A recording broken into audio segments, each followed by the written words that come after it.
Domethënë është e vërtetë që njeriu në momente të caktuara reflekton, në momente të caktuara kupton, në momente të caktuara po vjen pastaj tek pranimi, tek zbatimi, tek futja në, si më thënë, brenda kontingjentit besimit, aty njeriu pastaj fillon dhe përplaset me diçka apo mendon se do të humbi diçka, edhe kjo e bën që t'i japi përparësi pastaj materiales ndaj shpirtërorës, t'i japi përparësi jetës së saj bote ndaj asaj që është diçka e logjikshme.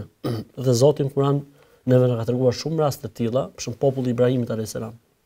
Në një moment debati ku debati kishte arritur kulmin mes Ibrahimit dhe popullit të tij, kur i thanë Ibrahimit, i thanë, po mirë këto zotat ton, kush i qemtoi kështu? Sa pyetje ato të mëdha, tha. Thot Zoti farajau ila anfusihim. Ata reflektuan. Qalu ma haula yantiqun. Thanë po me të vërtetë, po s'flasin. S'flasin. Pastaj thot Zoti, pastaj mbas kësaj ata vazhduan në të kotën e tyre.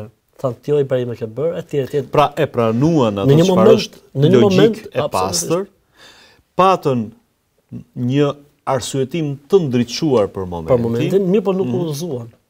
Për këtë arsye ne themi vazhdimisht ihdina siratal mustaqim, o Zot na udhëzon rrugën drejt. Pra, nuk është arsyeja apo intuita apo inteligjenca e njeriu ajo që udhëzon njeriu. Udhëzimi është një dritë që depërton në zemrën e njeriu si dhuratë nga Zoti i gjithësisë.